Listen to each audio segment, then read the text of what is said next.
옛날 옛적 충청도 어느 고을에 사이좋은 젊은 부부가 있었습니다.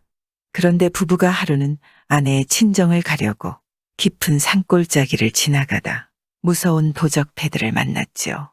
저마다 무서운 칼과 몽둥이로 무장한 도적패들을 깊은 산속에서 만났으니 부부는 꼼짝없이 죽었구나 싶었습니다. 아이고, 살려주시오. 달라는 것은 모두 다 드릴 테니 제발 우리 목숨만 부지하게 해주시오. 남편은 손이 발이 되게 빌며 사정하였지요. 그러자 가만히 그 모습을 지켜보던 도적패의 두목 같은 자가 말했습니다. 그래? 살려는 주지? 대신 이 여자는 우리가 데려가겠다. 뭐시오? 아내를 데려간다는 말에 남편은 온몸으로 저항했지요. 하지만 도적대들은 남편을 소나무에다 밧줄로 꽁꽁 동여 매놓고 말했습니다. 하하, 약속대로 목숨은 살려주마. 그런데 이곳은 어둑해지면 호랑이가 다니는 길인데 그것까지 내가 봐줄 수는 없지 않겠느냐. 아내를 붙들어가는 도적대를 보며 남편은 그저 기가 막혀서 가슴이 터져 죽을 지경이었죠. 여보시오. 당신의 이름하고 사는 곳이나 좀 알려주시오. 남편은 큰 소리로 도적두목에게 물었습니다. 거참 성가신 놈이군. 그래, 어차피 오늘 밤에 죽을 놈인데 저승가는 선물로 가르쳐 줄 테니 잘 들어라. 사는 곳은 높고 낮은 곳을 쥐었다 펼쳤던 권리고 성은 발아래, 이름은 3년 상처 먹고 나왔다이다. 도적대들은 이렇게 말한 뒤 끌려가지 않으려 발악하는 아내를 데리고 숲속으로 들어가 버렸습니다.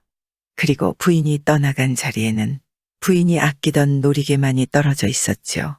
깊은 산속에서 남편은 홀로 소나무에 묶인 채 울부짖고 있을 수밖에 할 수 있는 것이 없었습니다. 그리고 한참의 시간이 흘러 남편은 망연자실하여 호랑이 밥이 되기를 기다릴 뿐 아무것도 할 수 없음에 눈물만 흘리고 있었습니다. 그런데 그때였습니다. 숲풀 속에서 무슨 소리가 들리는 듯 하더니 젊은 사내와 노인 하나가 풀숲을 헤치고 나왔지요. 아이고 이제 멀리 간 것 같소. 큰일 날 뻔했소이다. 맞습니다. 목숨을 부지한 것만이라도 신령님이 굽어 살펴주신 덕입니다. 두 사람은 묶여있는 남편을 풀어주었습니다. 댁들은 니시오? 우리는 산에서 약초를 캐는 약초꾼이요. 아까부터 도적대들을 보고 풀숲에 몸을 숨기고 있었어. 그럼 혹시 저들이 어디 사는 자들인지 아시오? 그건 우리도 모르. 요즘 부패한 관리와 욕심 많은 지주들이 이 가뭄에도 돈에 눈이 멀어 세를 올려받으니 나라의 도적 패물이가 어디 한둘이요? 목숨만 건진 것이라도 다행이요. 정말 목숨만이라도 건진 것이 다행이지만 아내를 잃어버렸으니 어찌 한단 말입니까? 남편이 약초꾼들에게 고맙다 말하고 돌아서는데 약초꾼 하나가 불렀지요.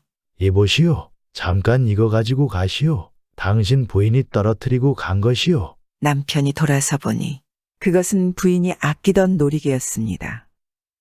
남편은 즉시 관하로 달려가 이 일을 알렸지만 도적패들로 인한 피해가 한두 가지가 아니라 관아에서도 기다려보라고만 할 뿐이었습니다. 남편은 그날부터 아내를 찾아 헤매었지요. 이보시오. 사는 곳은 높고 낮은 곳을 쥐었다 펼쳤던 골이고 성은 발아래이고 이름은 3년상 처먹고 나왔다인 사람을 아시오. 그 무슨 괴상한 소리오? 애인 난 모르. 남편의 간절함을 누가 알겠습니까?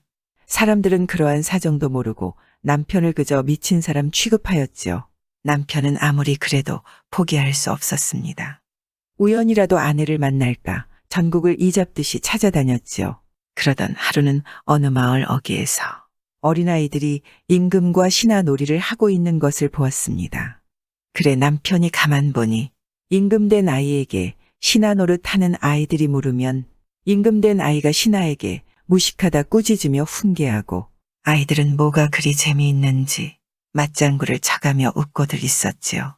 남편이 가만히 그 모습을 지켜보다 임금된 아이 앞으로가 공손히 손을 모으고 말했습니다. 전하, 신, 아뢰올 말씀이 있습니다. 아이들은 남편의 모습을 보고 뭐가 그리 재밌는지 연신 웃음 보따리가 터져 나왔죠. 그러자 임금된 아이가 엄숙한 말투로 말했습니다. 그래? 무엇이든 말해보거라. 제 아내를 빼앗아간 도둑놈이 사는 곳이라고 하면서 가르쳐준 말이 도무지 무슨 뜻인지를 몰라서 여쭈러 왔사옵니다. 그러자 임금된 아이가 말했습니다. 그래? 그 도둑놈이 대체 무엇라고 하더냐? 사는 곳이 높고 낮은 곳을 쥐었다 펼쳤던 골짜기라고 하였습니다. 이름은 말하지 않더냐? 성은 발 아래이고 이름은 3년상 처먹고 나왔다고 하였습니다. 제발 좀 알려주십시오. 남편은 물에 빠진 사람이 지피라도 붙잡는 심정으로 임금된 아이에게 애원했지요. 그러자 아이는 잠시 생각하다 무엇이 불현듯 생각났다는 듯 말했습니다. 아, 여봐라. 높고 낮은 곳이니까 평산이고 쥐었다 펼쳤던 골이니까 부채골이다. 그리고 성은 발 아래라고 했는데 발 아래 있는 것은 신이 아니냐? 또 이름이 3년상 처먹고 나왔다라고 하니 3년상을 지내고 상복을 벗게 되니 제복이 틀림없다. 평산 부채꼴의 신제복이란 놈을 찾아가 보아라. 참으로 기특하고 똘똘한 아이 아닌가요? 남편은 너무 황송하고 고마워서 머리를 땅에 조아리며 감사했지요. 전하, 성은이 만극하옵니다. 고맙습니다, 전하. 그날 이후로 남편은 황해도 평산으로 가 부채꼴을 찾았습니다. 이 보시오. 여기가 부채꼴이 맞소? 네, 그렇소만. 그럼 혹시 신제복이라는 사람을 아시오? 저기 큰 길이 끝나는 곳에 큰 기와집이 있소. 거기가 신제복의 집이오. 남편이 동네 사람이 알려준 대로 큰 길을 따라 가보니 과연 신제복이란 놈이 고래등 같은 기와집에 살고 있었습니다. 그런데 기와집 앞에는 덩치 크고 흉악스럽게 생긴 자들이 문 앞을 지키고 있었죠. 원수를 바로 코앞에 두었지만 남편은 이러지도 저러지도 못하고 그저 지나가는 행인인 것 마냥 신제복의 집 앞을 지나쳐야만 했습니다. 필시 저 안에 부인이 있을 터인데 남편은 그저 먼 곳에 숨어 그 집 대문만을 바라보고 있었죠. 그리고 잠시 후 대문이 열리더니 한 무리의 여인들이 물동이를 들고 보초 같은 자들과 함께 나왔습니다. 여인들은 저마다 물동이를 손에 들고 물을 길러가는 것 같았는데 사내들이 뒤따르는 것을 보니 여인들을 감시하는 자들 같았지요. 그런데 남편이 가만 보니 여인들 중에 자신의 부인도 있는 것이 보이지 않겠습니까? 이 얼마만입니까? 너무도 반가워 한달음에 달려가 얼싸안고 싶었지만 차마 보초 같은 자들 때문에 감히 나서질 못했지요. 남편은 그래도 자기가 찾아왔음을 아내에게 알리고 싶었습니다. 그래 분명 여인들이 물을 길러가는 것이니 부인이 지나간 길가에 부인의 놀이개를 떨어뜨려 놓았지요. 한참 후 남편의 예상대로 부인은 물동이를 이고 일행들과 돌아오다 길에서 그 놀이개를 발견하였습니다. 놀란 부인이 주위를 돌아보니 아무도 없었죠. 틀림없이 남편이 온 것이 분명하였습니다. 하지만 부인은 남의 물건인 양 그 놀이개를 보고 그냥 지나쳐갔죠. 그 모습을 멀리서 지켜보던 남편은 밤이 오기만을 기다렸습니다. 무슨 수를 써서라도 아내를 저곳에서 빼와야만 했지요. 밤이 되고 달빛은 구름에 가려 보이지 않았습니다. 모두가 잠이 든 시각, 남편은 곧장 담을 넘었지요. 그런데 이게 웬일입니까? 기와집 안은 밖에서 본 것보다 훨씬 넓어 어디가 어딘지 구분을 못할 정도였지요. 거기에 웬 집에 방이 이리 많은지 도무지 아내를 찾을 엄두가 나질 않았습니다. 이 넓은 집에서 어떻게 아내를 찾는단 말인가? 이러다가 잡히면 분명 죽음을 면치 못할 것 같은 생각이 든 남편은 일단은 마루 밑에 숨어 동정을 살피기로 하였습니다. 그런데 그때 한 여인이 방문을 열고 나오더니 바가지에 물을 떠놓고 합장을 했습니다. 그리고 하늘을 쳐다보면서 이렇게 기도를 올렸죠. 천지신명이시여, 우리 남편 부디 건강하옵게 해주시고 이 생이 끝나기 전에 한 번만이라도 만날 수 있게 해주소서. 비나이다 비나이다. 마루 밑에 있던 남편이 여인을 가만 보니 이게 웬일입니까? 기도하는 여인은 그토록 찾아 헤매이던 그리운 아내였습니다. 남편은 반가운 마음에 마루 밑에서 나와 부인을 불렀지요. 부인, 그 소리에 놀란 부인이 돌아보니 남편 아니겠습니까? 서방님, 여기는 나는 새도 쉽게 들어오지 못하는 곳인데 대체 어떻게 들어오셨는지요? 다른 사람의 눈에 띄면 큰일입니다. 일단은 제 방으로 들어가시지요. 아내는 남편을 제 방으로 데리고 들어가서 밤새도록 울었습니다. 그 오랜 시간 동안 얼마나 고생을 했는지 남편의 몰골은 말이 아니었지요. 서방님, 이곳에는 저와 같은 여인들이 저를 포함하여 100명이 있습니다. 모두들 저처럼 붙잡혀와 도적대 두목에 부인 노릇을 하고 있지요. 그리고 매일 아침 저녁으로 여인들의 머릿수를 세어 혹시나 도망간 사람이 없나 확인하고 있습니다. 그런데 조금 있으면 도둑의 대장이 돌아올 것입니다. 일단은 벽장 속에 숨어 몸을 피하고 보시지요. 그래, 그게 좋겠소. 잠시 후 새벽 닭이 울더니 밖에서 소란스러운 소리가 들려왔습니다. 남편은 벽장으로 얼른 숨어 들어갔지요. 부인, 안에 계시오? 도둑대의 대장이 문 밖에서 부인을 부르는 소리가 들렸지요. 네, 안에 있습니다. 어서 드시지요. 도둑대의 대장은 방문을 열고 들어왔습니다. 그런데 자리에 앉지를 않고 사방을 두리번거리더니 벽장 쪽을 뚫어져라 보는 게 아니겠습니까? 부인은 간이 콩알만해져 아무 소리도 못하고 얼음이 된 채로 그대로 서 있었지요. 벽장 안에 있는 자는 대체 누구요? 이게 무슨 소리인가요? 대체 벽장 안에 사람이 있는 것을 어찌 알았단 말입니까? 무슨 말씀이세요? 허! 문 밖에 남자의 신발이 있던데. 방에 들어왔으면 숨을 곳은 저 벽장 안뿐 아니겠소? 앞불싸. 그렇습니다. 남편은 당황하여 신발을 가지런히 벗어놓고 방으로 들어온 것이죠. 이대로는 둘 다 죽을 일 아니겠습니까? 그때 부인이 말했습니다. 실은 어제 우리 사촌 오빠를 우연히 길에서 마주쳐 집 안으로 들였는데 당신께서 어떻게 말씀하실지 몰라서 벽장 속에 들어가 계시라고 했어요. 그러자 신재복이 웃으며 말했죠. 아, 이 사람아? 차남이 그렇게 수고스레 오셨는데 장 속에다 모시다니. 그럼 푸대접이 어디 있어? 어서 벽장 속에서 나오시라 하게. 곧이어 벽장에서 남편이 나오자 신재복은 처남을 만나 무척 기쁘다며 남편에게 술을 대접했습니다. 그리고 술이 적잖이 취했을 때 신재복이 말했지요. 여보게, 처남. 내가 몇십 년 동안 수많은 동네를 도둑질해 보았지만 지금까지 성공하지 못한 동네가 하나 있다네. 거긴 도저히 쳐들어갈 수가 없단 말이야. 이놈의 집에서 아내를 데리고 빠져나가려면 우선 나를 믿게 하는 수밖에 없어. 그런 다음에 기회를 엿봐서 도망가야겠다. 남편은 잠시 생각한 뒤 이렇게 말했습니다. 형님, 그럼 제가 그 동네를 한번 쳐들어가 볼까요? 자네가? 할 수 있겠어? 할 수만 있다면 어디 한번 해보게나. 신재복이 흔쾌히 승낙하자 남편은 한 가지 청을 했습니다. 뻐꾸기 소리를 잘 내는 사람 하나와 여우 소리 잘 내는 사람 하나를 데리고 가게 해주세요. 그야 어렵지 않지. 다음 날이 되자 신재복은 수아들 중에 뻐꾸기 소리를 잘 내는 사람 하나와 여우 소리를 잘 내는 사람 하나를 골라 남편에게 딸려 보냈습니다. 그리고 한참을 가 도둑질할 동네에 이르자 남편이 뻐꾸기 소리를 잘 내는 사람에게 말했습니다. 이 동네 뒷산에 올라가서 동쪽 하늘에 해가 불그스레 떠오를 때까지 뻐꾹뻐꾹 하고 울어라. 뻐꾸기 소리를 잘 내는 도둑놈은 해가 동쪽 하늘에 불구슬에 떠오를 때까지 밤새 뻐꾹뻐꾹 하고 울었습니다. 그리고 이튿날에는 여우 소리를 잘 내는 사람을 데리고 가서 이렇게 말했습니다. 이 동네 뒷산에 올라가 동쪽 하늘에 불그스레 해가 떠오를 때까지 캥캥하고 울어라.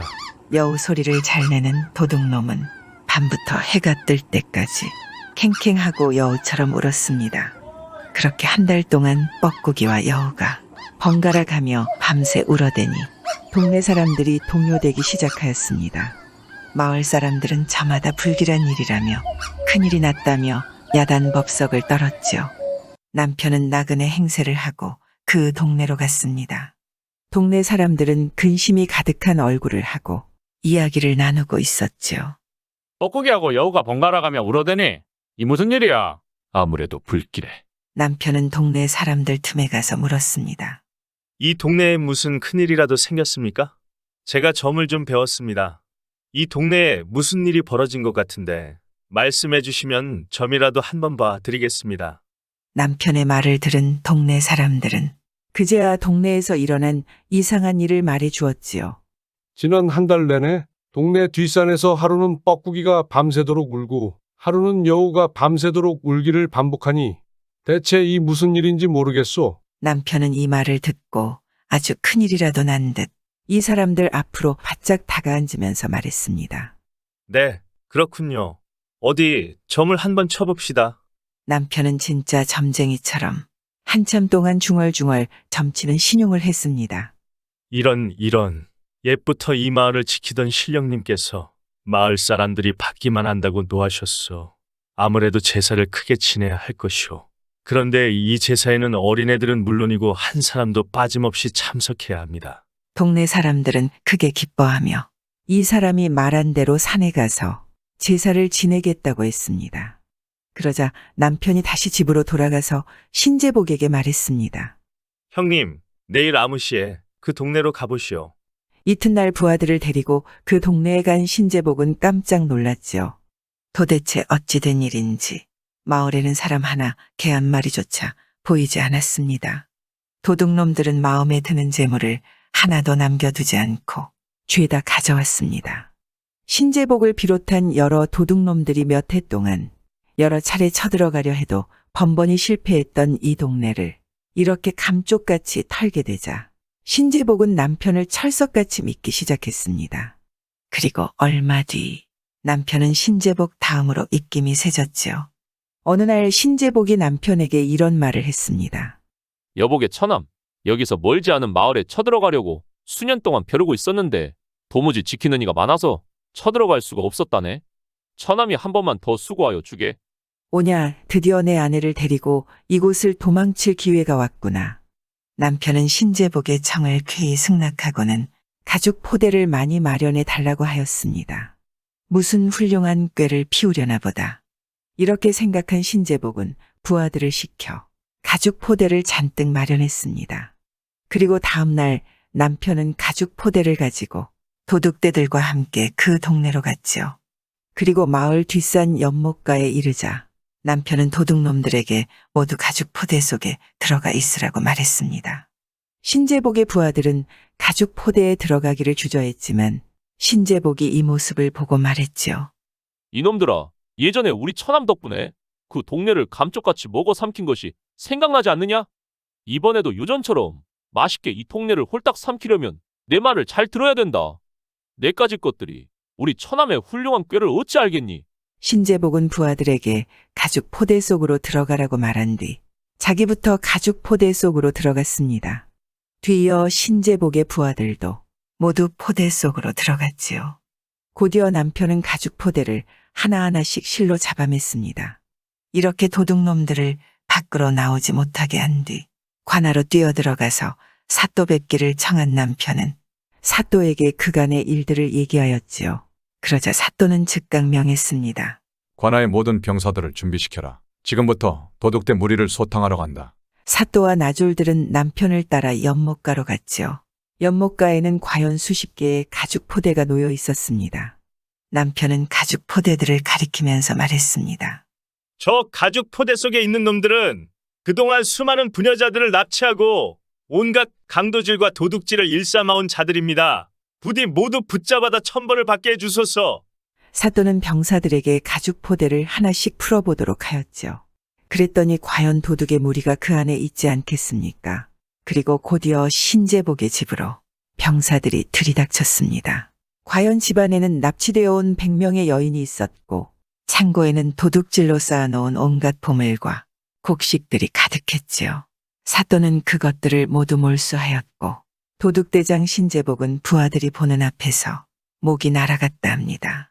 나라에서는 남편에게 큰 상을 내렸고 부부는 전보다 더 금실좋게 오래오래 행복하게 살았다죠. 아무리 힘이 센 사람이 도둑질로 곳간을 채워봐야 그저 도둑일 뿐이니 저리 쉽게 목이 날아간 것 아니겠습니까? 구독과 좋아요와 함께 오늘도 좋은 날 되세요.